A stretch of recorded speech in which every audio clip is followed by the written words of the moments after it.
2024, Driving Business.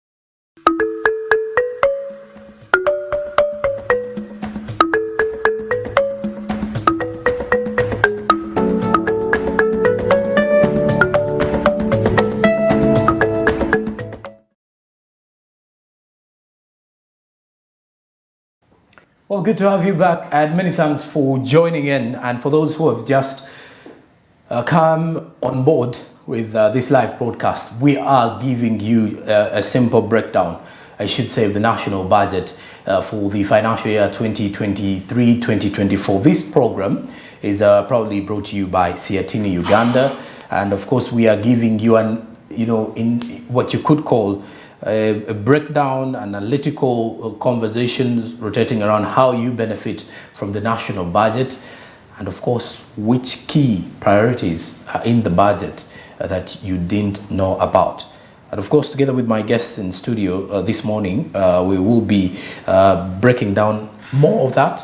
And right now, we are focusing on the private sector in Uganda, whose allocation is 1.9 trillion shillings in the next financial year. It has actually seen tremendous growth, if you come to think of it. But there are quite a number of factors that have led to this growth, and of which I'll start with Ms. Penna Mbabazi. Which factors do you think have led to the growth of the private sector? The private sector, mainly how we see the growth has been towards three main areas: service, industry, and agriculture production. But you get to see services is the one that has taken the main share, which is about 6.2%. Okay.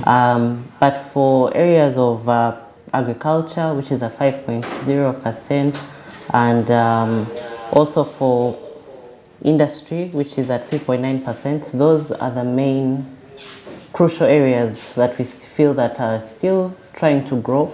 Okay. The service area sector could be one of the areas that we have seen is that it is more private sector driven. Mm-hmm. You get to find there are more investors that have taken interest in the service area sector, but also for areas for agriculture, in instances of production, we still find that there's need for it to grow even further. Yes. But even for industry, we tend to see that there's a need for more support to the private sector in this area, in these fields. But also for mainly issues around agriculture. In terms of market access, you see the production that we have here as a country has not really been export driven. We tend to see that there's still a challenge to how we balance the imports and export discussion. The fact that we find a number of times most of the value addition done to most of the products that we produce, the crops that we do produce agriculturally, is that they need more value addition. There is need for quality control on standards. Even just as we push into the discussion of what's happening at the regional level in the EAC, we get to see that there are a number of rejections of our goods, of our products, mainly because of standard issues. And seeing that we have tried as a country to boost even our regional hubs in having more testing laboratories in regards to how we can be able to ensure that we have better quality control. But there is need to be done when it comes to also seeing to it that we can add value to our products, not looking at exporting raw products, but seeing to it that as we can encourage more value addition, but also see to it that we have inclusivity in regards to where farmers can also be able to get access to credit, small scale farmers, but see to it that they can also contribute more in terms of productivity and take it to seeing that our goods are actually able to also access more markets out there. In regards to manufacturing, we still feel that a larger share of manufacturers are still covered by better incentives, more than those of the local that need to go to commercial banks, but also how much percentage is that being given to them, the credit that is given to them out in the commercial banks, but also how can they be able to access because we find that still the contribution to how we see investment in Uganda is that it is more skewed to foreign and less to local. There's need to kind of widen that up for the local investors and production also in that field. Okay, Mr. Inyimo, when you look at the private sector, we've got 1.9 trillion shillings that has been allocated to the private sector the next financial year. Where are our main focus in the private sector? Okay, first let me paint a picture of private sector versus the public sector. As you know, our GDP, everything that we produce as Uganda, 80% of it is done by the private sector. Government activities account for only 20%. So as we talk about this 1.9 trillion, I would like to remind us and the viewers that the bigger money for private sector development is actually in the hands of Ugandans, the savings which Ugandans are putting together to finance investment. In the background to the budget document for this budget that the minister read, we see that now Ugandans' savings are at a level of 20% of our GDP. That means that 1 in 5, every 5 shillings we have out there in Uganda is actually savings by Ugandans. And that's the money which is available to actually finance what we do. So to your question on what the priorities are in the private sector for private sector development. Yes. From the point of view of government, number one is to make sure that there is market. Government is working to ensure that we can export to our regional neighbors, but also internationally. Because where there is market, then we can produce in scale, in a larger scale, and that means more opportunities for people who provide the inputs for these things that we export. The second area that government is focusing on is lowering the cost of doing business. And of course, when you look at the process of producing the things we sell, the major cost drivers are things like power, the energy which is used to produce these things. The other one is transport.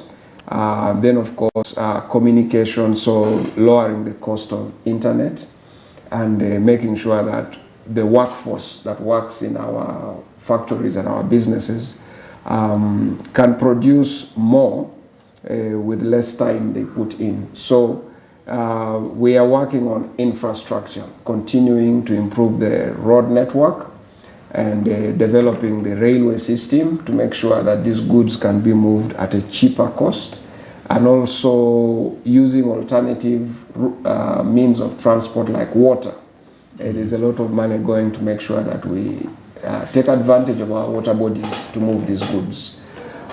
We have worked to extend internet. You know, these days e-commerce is growing. We saw from COVID that a lot of Ugandans moved online. We have learned how to do business online, but then the cost of doing that means that you have to lower your internet costs and make internet accessible to as many people as possible. So there's something we call last mile connectivity, making sure that that internet reaches a health center, reaches a school, so that the children there can learn and compete with the rest of the world. The other one is just the workforce. At the end of the day, you know, competition is about how good your workers are. So government is putting aside some money to improve the skill set of the people, improve training like in the areas of tourism, making sure we know how to handle our visitors in hotels and restaurants, tourists who come here. But also something which is very important for the private sector is peace and security. And that is like the bedrock, the confidence that these investors have. Yeah. And then still within the environment, there's the price stability, making sure we bring down inflation. Because when you make your profit or your savings, you don't want it to be eaten away by just losing value. So making sure that our exchange rate is stable, the cost of money is low, is prioritized. We are putting money in UDB, PDM, EMIOGA, and as was announced yesterday, we have a new project called the Investment for Industrial Transformation and Employment, where we're bringing in more cheaper money, and this time it's also money which you can borrow for a longer time. Okay. Yeah. So those would be some of the headline interventions we can talk about. And let's talk about the environment, or within which the private sector is actually performing, or within which the private sector players are living in regards to trade. Ms. Mbabazi, when you look at the environment, the atmosphere generally, the private sector, more so for the Ugandan players in the private sector, let's say the Ugandan investors, Ugandan traders, how is the environment, how is the atmosphere so far? In regards to the environment, we definitely see that there is still a challenge to do with when it comes to how traders are actually being able to sell their goods, have fair trade, compete with different products out there that they're trying to also have room for their own products to be also to access market outside and even within the region, but even just within Uganda.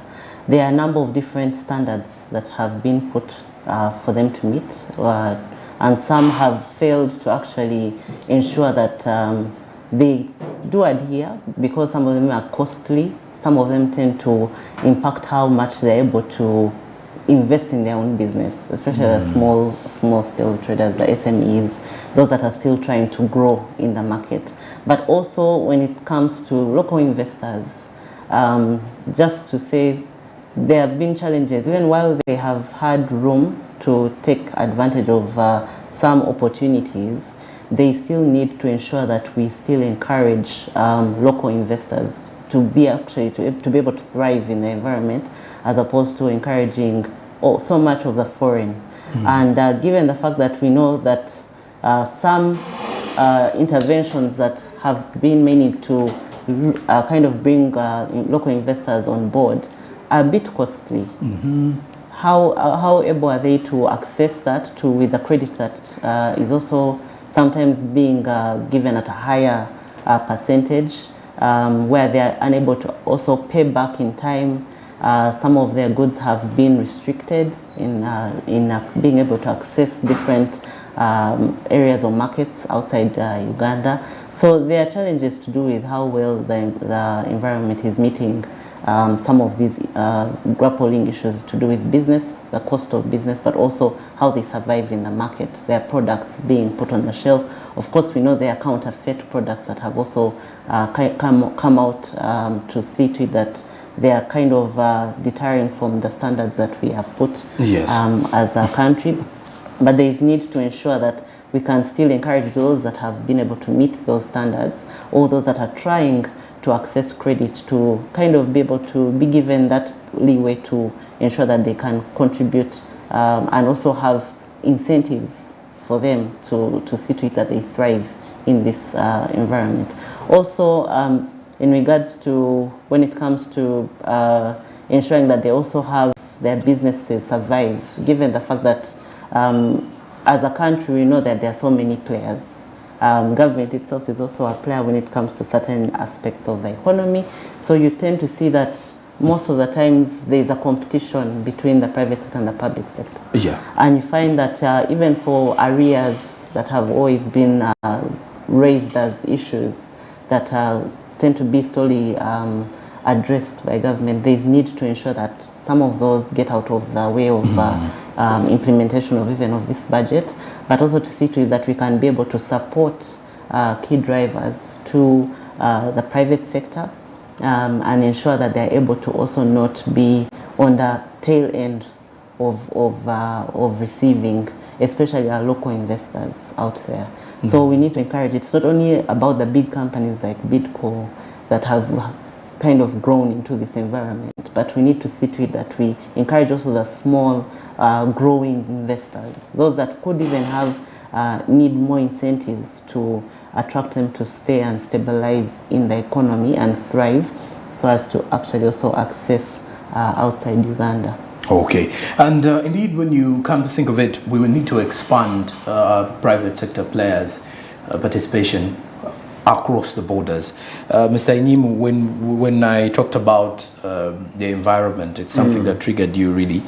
When you look at our atmosphere here, is it very supportive for the private sector players? Good thing is it's growing. When you look at the entire sector, it is really growing. But when you look at the conditions available, are they the rightful ones? That's harsh for a word, I should say, but are they good for them to continue doing business? Well, for a start, we can say that we've made some great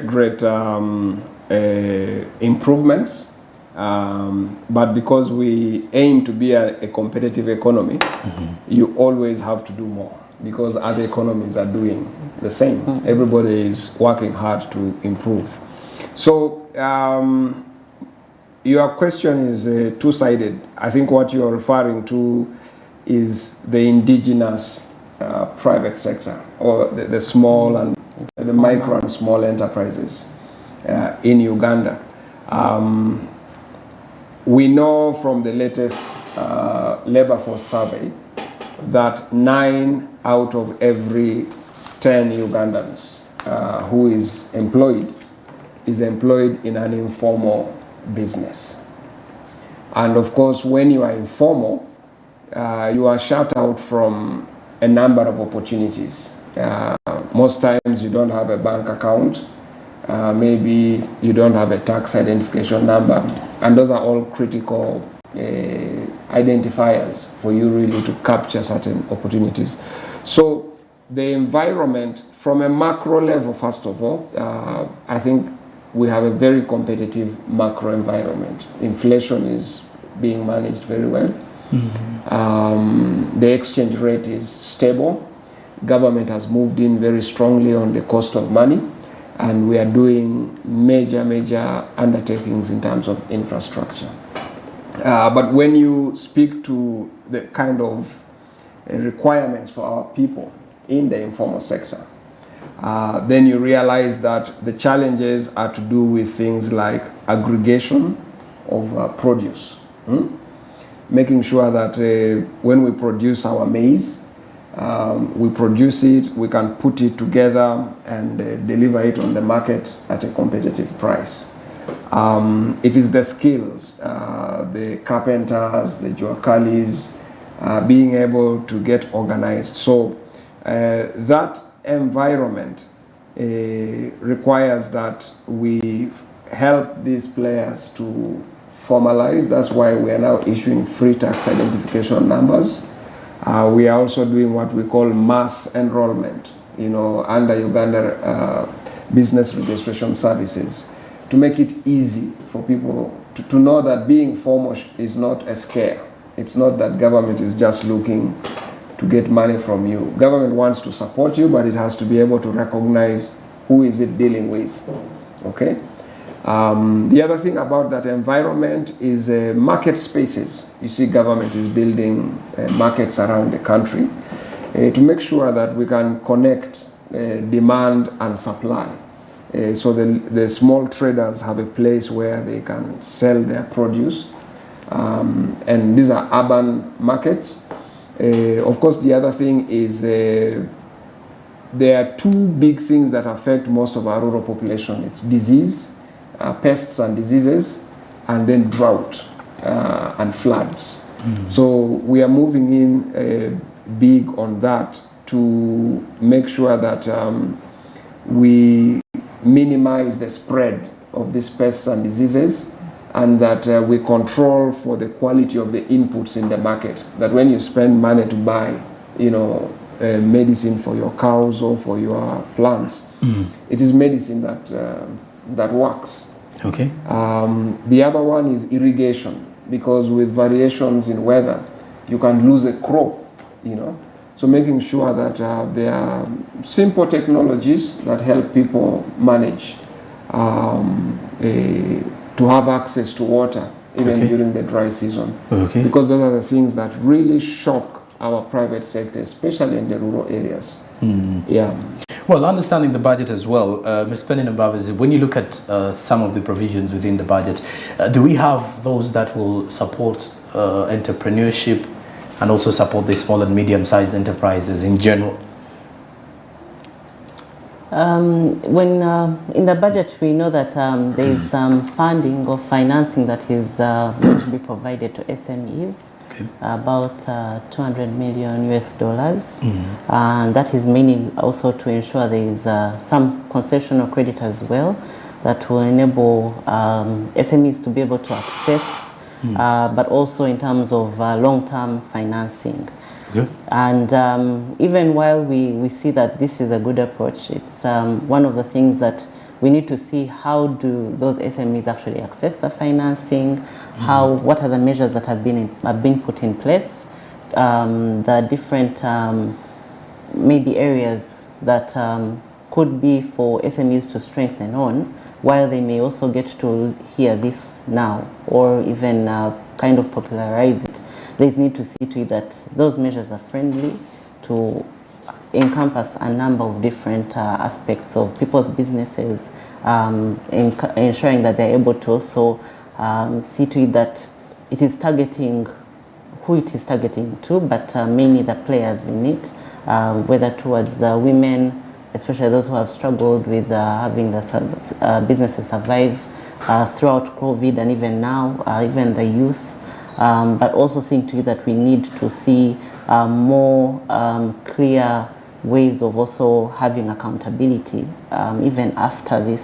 Given the fact that it is long term, we need to see to it that we are able to know that there is actually proper appreciation of such credit facilities or areas of credit that SMEs can be able to receive, and see to it that it is actually going to be of potential use in terms of their businesses also thriving past that potential time when they usually tend to go down.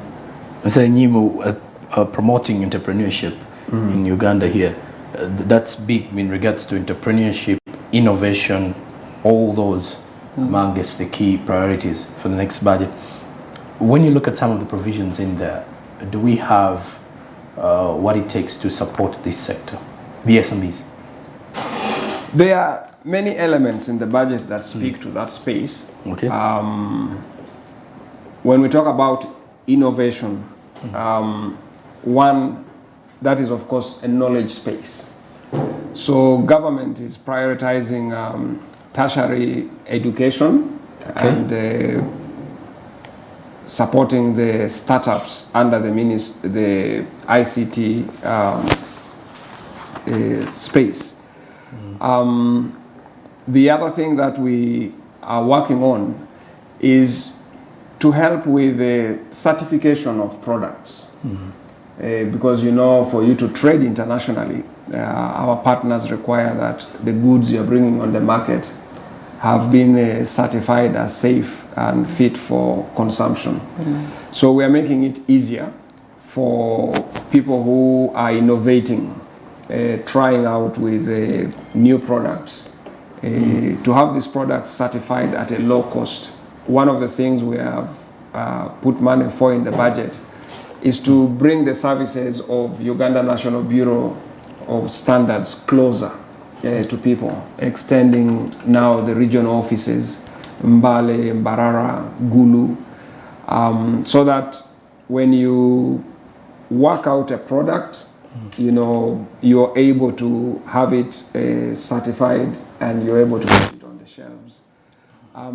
The other thing is also making money, capital, available to them. If you look at the trade groups under Emioga, they speak to the innovation space really of the majority of the people, whether they are tailors, they are carpenters. They are innovating with products. They are helping with import substitution. It's very interesting that you drive around Kampala and you see the quality of furniture is getting better and better every day. And that would all be furniture that would import.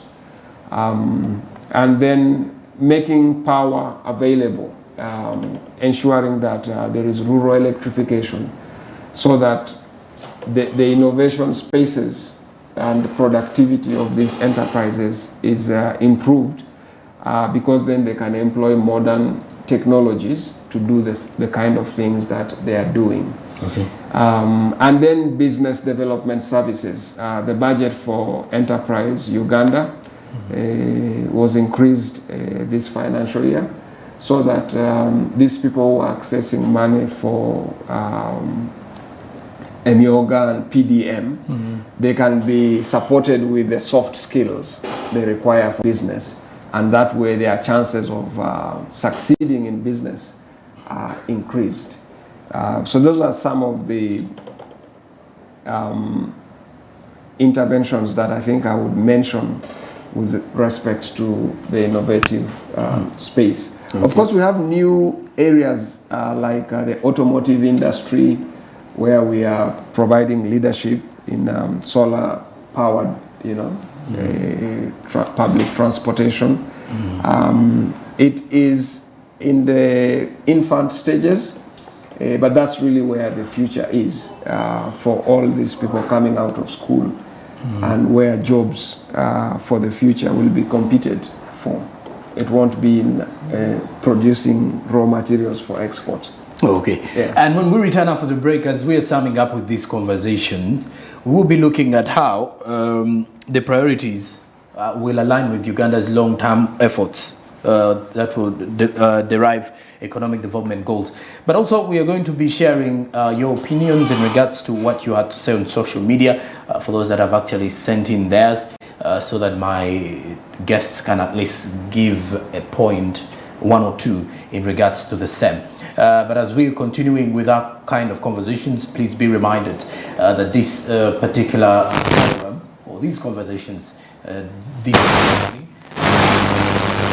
Uganda, so to ensure that you get to understand the budget quite better in a way that is simpler, in a simple breakdown as we continue with our conversations. I did mention that this entire month, not until we kickstart off the next financial year on July 1st, we shall be giving you a post breakdown of the financial year 2023-2024 national budget, which is worth 52.7 trillion shillings. So when we return, we share your views and also sum up with our conversations. Stick around.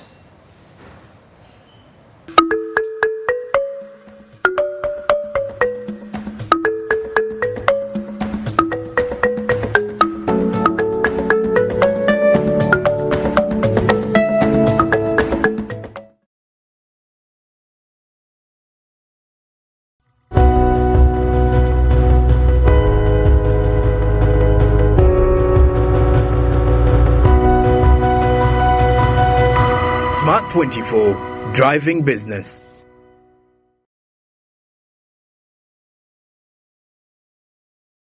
Say goodbye to paperwork and travel costs. Now every MTN customer can register to invest in securities anytime and anywhere with Zabu in a few simple steps. Step 1. Dial *292 hash. Step 2. Select option 1. Register with Zabu. Step 3. Enter your full names. Step 4. Enter your national identification number. Step 5. Enter your national identification card number. In 24 hours, you will receive an SMS confirming your registration. Congratulations, you are now ready to invest.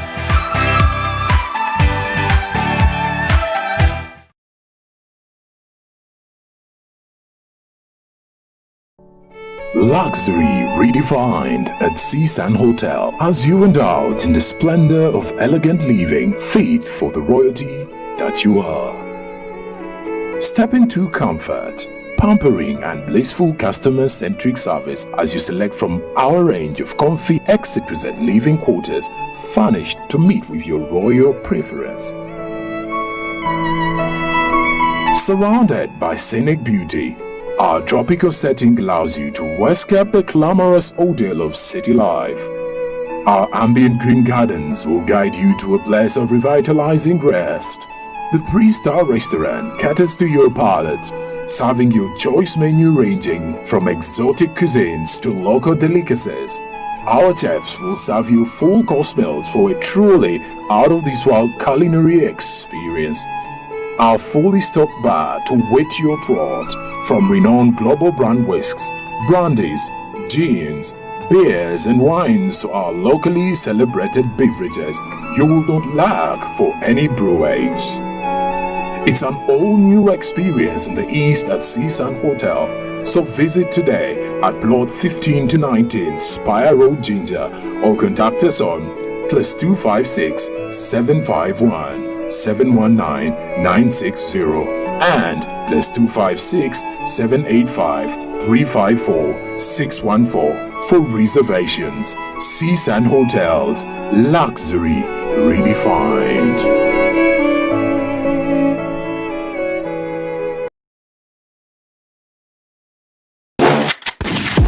The iPhone 15 series is expected to be unveiled later this year as the successor to the current generation iPhone 14 lineup. The company's upcoming handsets are tipped to future hardware upgrades such as periscope camera for the top of the line Pro model, as well as USB Type-C ports. According to a noted Wall Street analyst, Apple's purported iPhone 15 series of smartphones will push owners of millions of older iPhone models to upgrade their handsets despite an expected increase in pricing for the upcoming phones. Apple typically launches new iPhone models in the third quarter of the year, and the company is expected to launch the iPhone 15 series, comprising the iPhone 15, iPhone 15 Plus, iPhone 15 Pro, and iPhone 15 Pro Max later this year. Wendbush analyst Dan Ivers recently told CNBC that around 250 million iPhone models have not been upgraded over the past 4 years, and the arrival of the iPhone 15 lineup could prompt new purchases and boost Apple sales. Pricing for the upcoming iPhone 15 lineup will be higher than the company's existing models, according to Ives. The average selling price of the iPhone 15 series will be $925, roughly £76,300, according to a report by Business Insider citing a research note issued by Ives. The analyst is not the first to predict that the iPhone 15 series pricing could be hiked by Apple. As usual, the company has not made any announcements related to the launch or pricing for the iPhone 15 series of smartphones.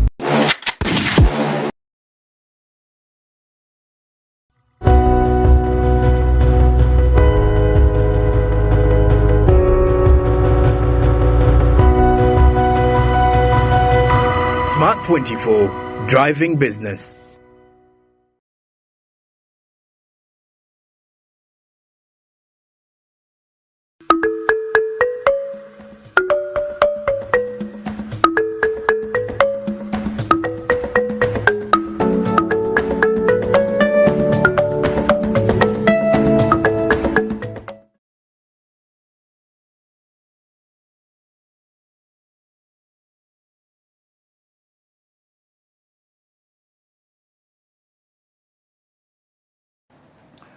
All right, we'll be back from the break, and let's continue with our conversations here in rotation in regards to whether the budget will meet its objectives for the next financial year. We are continuing with the breakdown, though I did mention that we shall as well get to understand what you have as your opinions or which questions you have as the viewers. We've got some questions on Twitter.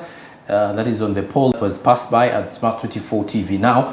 Then we also have some of the viewers who are on YouTube giving in their opinions, and I've got to see quite a number of names in here. There's Bokande, we have Travel UG Television, then we have Ely Innovations, and I'm going to start with a question from Travel Yugi, which says, which is actually saying, I think even if the government supports the SMEs, URA and URSP will still suffocate the growth of small SMEs. I'll start with Ms. Penina Mbabazi. What's your take on that? Do you think it's quite a huge concern to ponder on? Well, it seems that, of course, definitely we get to see from different responses how One, resources are being mobilized from URA, but also maybe their role in being seen as not aside tax collectors, but also trying to be seen as those that are trying to collect resources, but also enhance capacity of taxpayers. I know that they have so many interventions that they have done, but still more is need to be done, especially at that level of the SMEs, changing that perception to ensure that they are also able to appreciate how they are able to contribute to productivity, but also to economic growth. You find even for small businesses grappling with how to pay some of these taxes, challenged by also them being startups, seeing that they are not able to even survive past 5 years. Some have taken even shorter. There is a need to ensure that we can encourage more a more stable role, or if it could be a role for where URA can come in not only to extract or in taking taxpayers' contribution, but to see to it that they're also able to be players when it comes to fostering SMEs development and growth. There could be incentives that could be placed. They could come up as policy, contribute towards different institutions, complement on some of these efforts, to be seen that they are also trying to ensure survival of these businesses in this environment. So for the part of URSB, when it comes to standards, there could be challenges that SMEs have faced, and we have seen that a number of times the lack of information, how much information is generated from these different entities that can be able to be trickled down to small businesses and ensure that they're able to take on the needs for standards when doing their production, but also quality control measures that they too can start right from the input. So whatever they are trying to use, see to it that their products survive and are able to compete. So we need to strengthen that gap. Information is one of the gaps that we see. How to share and kind of include also SMEs on board to see to it that they survive, their businesses survive and can be able to thrive given the competition, but also encourage more than just being taxpayers, but also see to it that they're included. Okay, Mr. Anyima, there is a concern here regarding the fact that the user says that the government doesn't consult from us who are going to bring revenue. Why is it so? And lucky enough, you do represent the government in this kind of conversation that we do have from the ministry.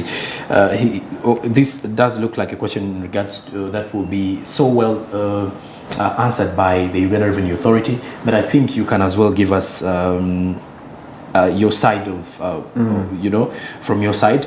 Where does the government, why doesn't the government consult from us? He says that's sports one. Okay, that's a very good point to discuss. One, as part of preparing the budget, we follow something we call a budget calendar.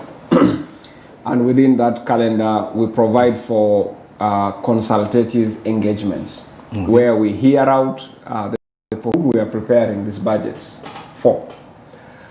So I can confirm to our viewers that before we reach the reading of the budget as we had yesterday,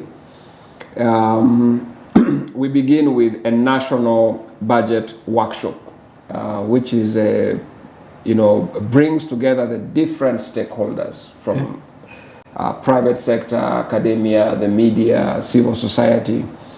Then we have something we call the Economic Growth Forum. And the people who participate in these meetings represent different constituencies. And so I think one of the things our viewers need to pay keen attention on is their representative in the spaces that we do these consultations in. For example, we consult with the private sector extensively, represented by Private Sector Foundation Uganda, where we have Uganda Manufacturers Association. So the voices of the manufacturers come in. We have the voices of the small and medium enterprises also coming in through their representatives. people in agriculture, those in the banking spaces. So the process of preparing the budget is actually very consultative. We have a national competitiveness forum which we hold before we read the budget or finalize the budget, where we endeavor to listen, discuss, and really agree on priorities. And of course, even on a regional level, we have the East African consultative meetings. Okay. But to be more specific at the level of URA, I think our viewers will appreciate that URA has since put in a lot of effort to reach out. They have education campaigns going around the country. They have these education clinics now. They can set up shop in different corners of the city where they educate, they help you with things like getting a tin. Their offices also have spread around the urban areas, really to make sure that they are of service. They are facilitating the taxpayer, making life easier. And then, of course, they have gone digital. A lot of information is on the URA website. Some of it is in local languages. You can get those information pieces which are specifically produced to help with that understanding. And I'm also pleased to remind our viewers, if you listened well yesterday at the budget speech reading, in appreciation that we are coming from very difficult times of COVID and the rest, there have been some waivers on penalties and interests of businesses that were struggling, so that you give these businesses a breather. So if you're able to clear your penalties and outstanding interests, payments by December this year, that window will benefit you. After that, URA will of course come again after you to make good on that which you owe.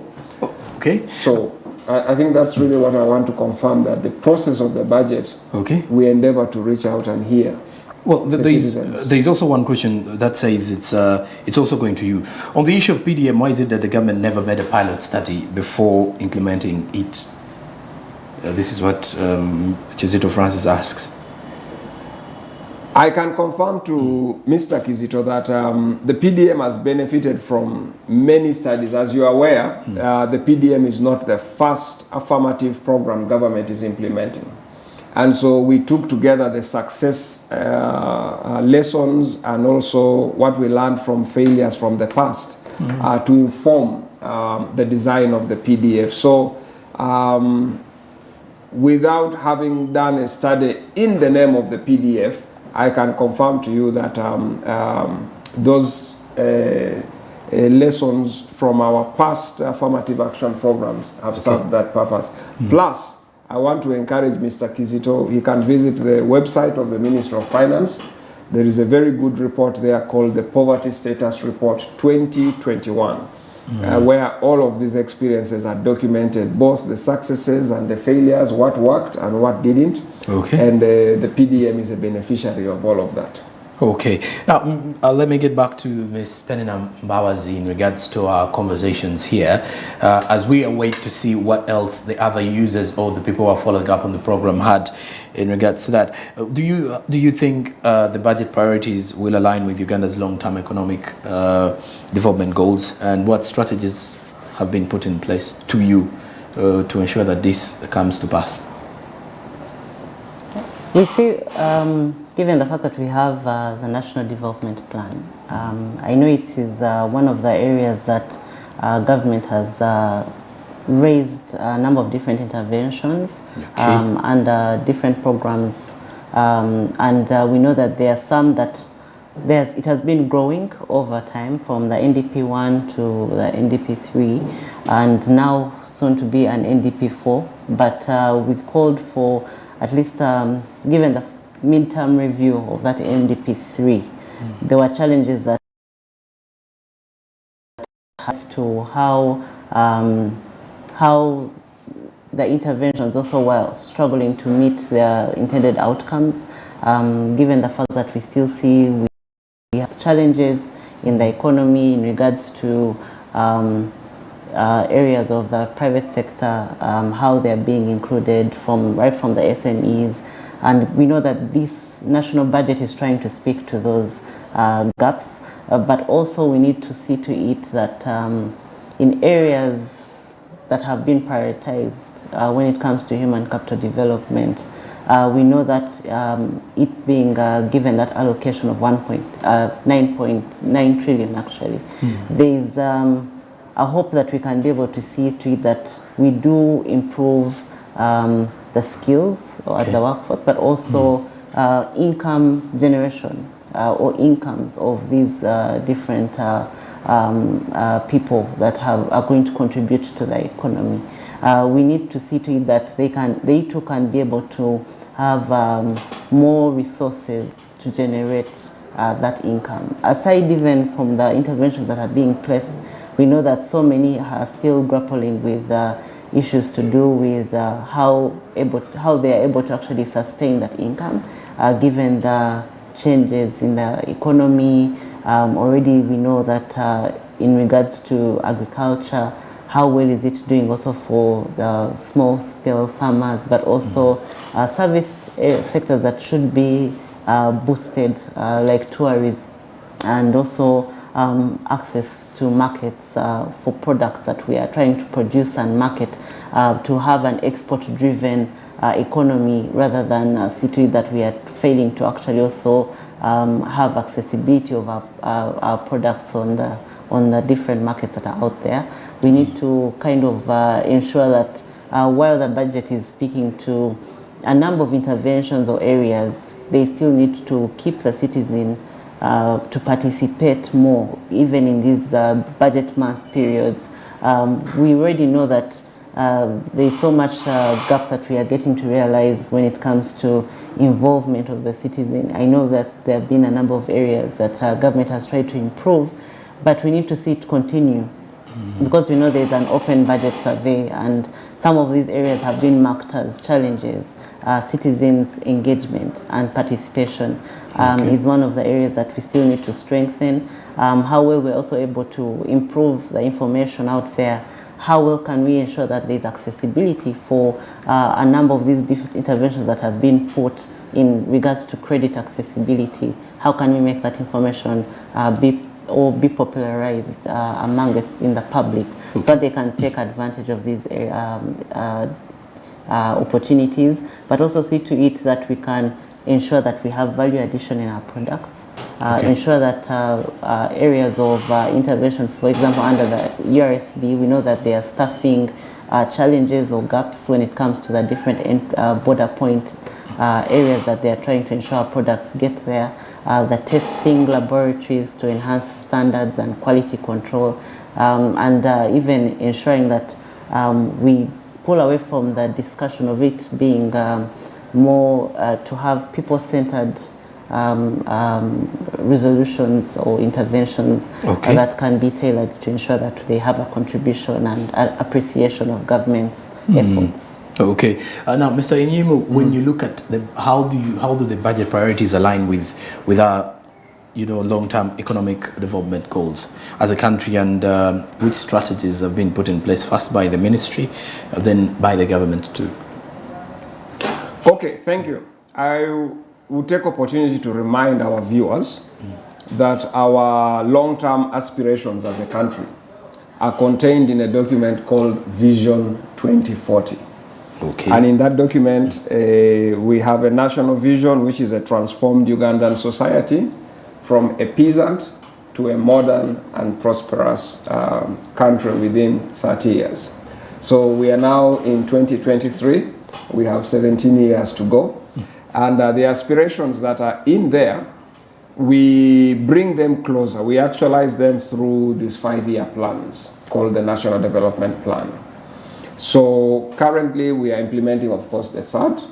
And transformation, as captured in this document, is about moving the employment of people and other factors of production, whether it is land, our capital, our entrepreneurs. We want to move them from being involved in low productivity activities that give you a low return in terms of income, to those which give higher returns. And the priorities, therefore, in the budget speak to that. Amongst the long-term priorities we have, which is reflected in SDG, Sustainable Development Goal number 1, is to eradicate poverty in all of its forms and in, everywhere, okay, in all segments of society. And the common phrase we use for that is leave no one behind. So number 1 within the priority of the budget is to move households who are in the subsistence economy, to bring them into the money economy. And that's why we are putting money in PDM.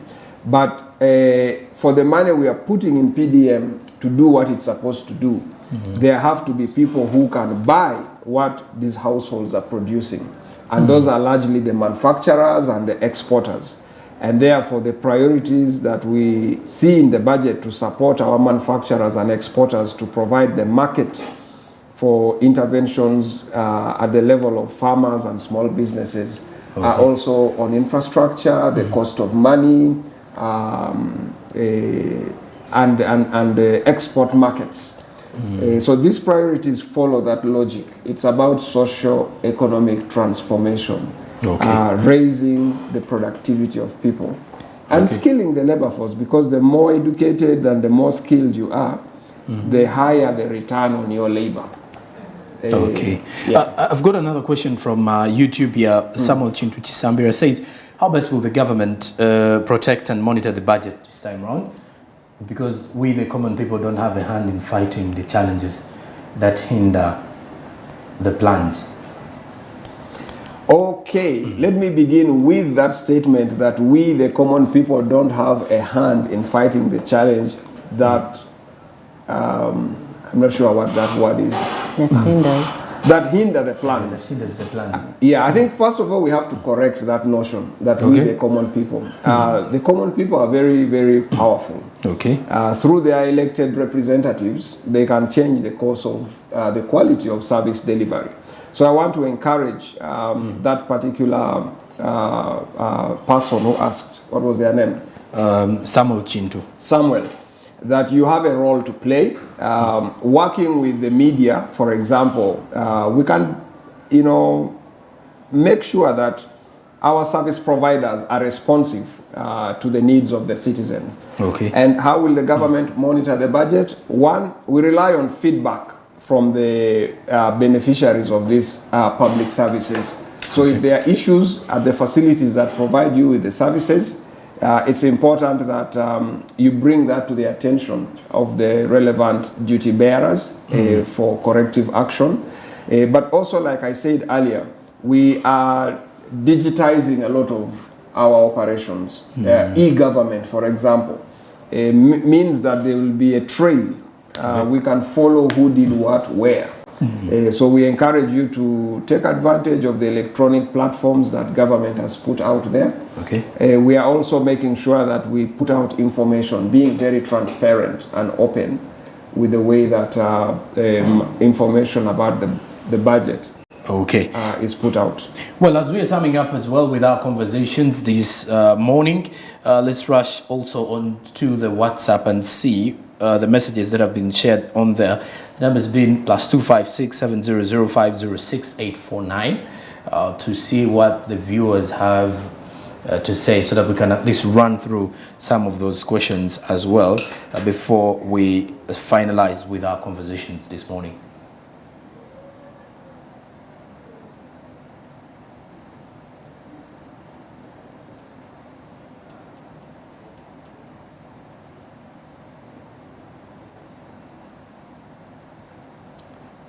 And well, of course, as we're waiting to see what WhatsApp has, or in regards to what the viewers had to say from the WhatsApp perspective, I'll then get back to my two guests in here. Your final text, I'll start with Mr. Inyimu. Your final text, your final remarks in regards to our conversations, and then what you expect in the next financial year.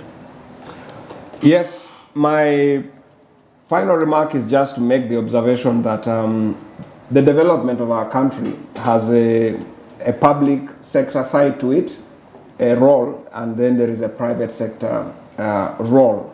And so I'll call upon the private sector, right from the level of the households, the small businesses, and the industrialists, to aim to do their businesses more formally so that they can take advantage of these opportunities available. Let's register our businesses. Let's come together and work as associations so that we can take advantage of the opportunities as a collective players. That's really what I would like to put out there. All right. Now, Ms. Penny Nambabazi, your final remarks and texts in regards to our kind of conversation that we've been having this morning. My first is mainly on ensuring that we can encourage more of export promotion, given the fact that we know how much it has created opportunities for a number of different countries. Ensure that as different businesses, small and medium enterprises can take initiative in trying to also gain more information in regards to how to go about scaling up their businesses, but also adding more value to our products, ensuring that we have more market access, and also to work on fostering more engagements with government as key players, mainly to see to it that these conversations are kind of also brought down to understanding by the people, and also seeing to it that they can also appreciate more of the different interventions in the budget, but also for them to follow and to know their budget, to see to it that we can also hold government accountable and for government to be transparent in a number of different areas of their interventions, and see to it that we can follow up. All right. And when you come to think of it, that's it for our kind of conversation this morning. And the theme for the National Budget 2023-2024, full monetization of Uganda's economy through commercial agriculture, industrialization, expanding and broadening services, digital transformation and market access. Well, in quite a number of pillars of the PDM as well, if you come to think of it. Now, my two guests this morning have been Joseph Enyimu, the Commissioner Economic Development, Policy and Research from the Ministry of Finance, Planning and Economic Development at my far left. Many thanks for your time, and thank you very much for making it here at Smart 24. And of course, from Siatini, Uganda, Ms. Penny Nambabazi, who's the programs coordinator at Siatini as well. Many thanks for joining us this morning. Okay. Thank you for having us. All right. The pleasure's been ours to host you here on Smart 24 Television. Our conversations were rotating around the post-budget breakdown for the financial year 2023-2024, and it's now officially a good afternoon to all of you that have been watching. I'm Joram Paul Sonko. Till Monday when we continue with our conversations. But remember, with Yugi Tukole, the programming in Luganda is as well going to be rotating around similar conversations of the post-budget breakdown. So to understand the budget fully, you should stick around with us here on Smart 24 TV. Till then, have a good afternoon.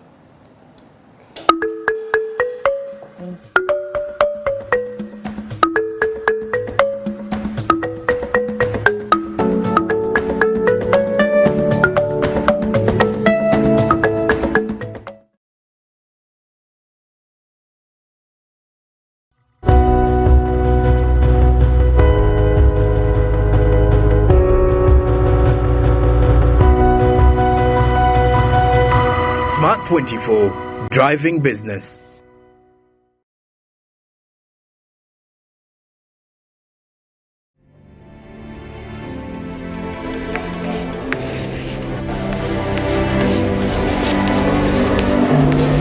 This is Jordan.